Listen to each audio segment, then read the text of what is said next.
രണ്ട് ഫ്രാക്ഷൻസിനെ എങ്ങനെയാണ് കൂട്ടാന്നുള്ളത് ഞാൻ അടിപൊളിയായിട്ട് പഠിപ്പിച്ച് തരാൻ പോവാണ് കേട്ടോ. ഇനി ഒരു സംശയം വേണ്ട, എങ്ങനെയാ കൂട്ടാന്ന് വെച്ചാൽ നമ്മളുടെ ഡിനോമിനേറ്റർ സെയിം ആണെങ്കിൽ നിങ്ങൾ ഒന്നും ആലോചിക്കേണ്ട, ഇവന്മാർ രണ്ടാളെയും കൂട്ടുന്നു. 4+1 5/, എന്താണോ ഡിനോമിനേറ്റർ അത് എഴുതുന്നു. 5/3 ആയിരിക്കും നമ്മളുടെ ആൻസർ. ഇനി അടുത്ത നോക്ക്, ഡിനോമിനേറ്റേഴ്സ് ഡിഫറെന്റ് ആണെങ്കിലോ നമ്മൾ നോക്കേണ്ട കാര്യം നമ്മളുടെ ചെറിയ ഡിനോമിനേറ്ററിന്റെ മൾട്ടിപ്പിൾ ആണോ ഇവന് നോക്കുക. 3ന്റെ ഗുണനല്ലേ 6 എന്ന് പറയുന്നത്, 3നെ 2 കൊണ്ട് ഗുണിച്ചാൽ 6 കിട്ടൂ അല്ലെ. അപ്പൊ നമ്മൾ എന്ത് ചെയ്യുക, 3നെ താഴത്തും മുകളിലും 2 കൊണ്ട് ഗുണിക്കുക. അപ്പൊ എന്തായി, 1/3 എന്നുള്ളത് എന്തായിടാ 2/6 ആയി. അതിനോട് എന്ത് കൂട്ടി, 5/6 കൂട്ടുന്നു. എത്ര വരിക, 7/6 ആയിരിക്കും നമ്മളുടെ ആൻസർ എന്ന് പറയുന്നത്.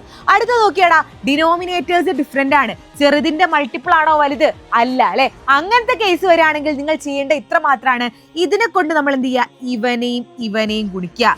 അതുപോലെ അടുത്ത നമ്പർ ആയിട്ടുള്ള ദിവനെ കൊണ്ട് നമ്മൾ എന്ത് ചെയ്യുക, ഇവനെയും ഗുണിക്കുക. എങ്ങനെയായിരിക്കും, 1 × 3 3/15 പ്ലസ് 1 × 5 5/15. എത്രയായിരിക്കും ആൻസർ വരിക, ഇവന്മാർ രണ്ടാളെയും കൂട്ടിയാൽ മതി 8/15 ആയിരിക്കും ആൻസർ വരിക. അപ്പൊ ഇത്ര മാത്രം പഠിച്ചു കഴിഞ്ഞാൽ, ഈ 3 ടൈപ്പ് നിങ്ങൾ പഠിച്ചു കഴിഞ്ഞാൽ ഏത് ഫ്രാക്ഷന് കൂട്ടാൻ വന്നാലും അടിപൊളിയായിട്ട് നിങ്ങൾക്ക് പഠിക്കാൻ പറ്റൂ കേട്ടോ. അടിപൊളിയായിട്ട് നിങ്ങൾക്ക് ചെയ്യാൻ പറ്റൂ കേട്ടോ. അപ്പൊ മറക്കണ്ട, അത്രയും ഇമ്പോർട്ടന്റ് ആയിട്ടുള്ള ക്വസ്റ്റ്യൻ ആണ്. ഏറ്റവും കൂടുതൽ ക്വസ്റ്റ്യൻ വരാൻ പോകുന്നത് ഈ ഫ്രാക്ഷൻ കൂട്ടുന്നതായിരിക്കും നിങ്ങളുടെ എക്സാം പേപ്പറിൽ. അപ്പൊ മറക്കണ്ട, ഇത്തരം വീഡിയോസിനായിട്ട് നമ്മളുടെ ചാനൽ ഒന്ന് സബ്സ്ക്രൈബ് ചെയ്തേക്ക് കേട്ടോ.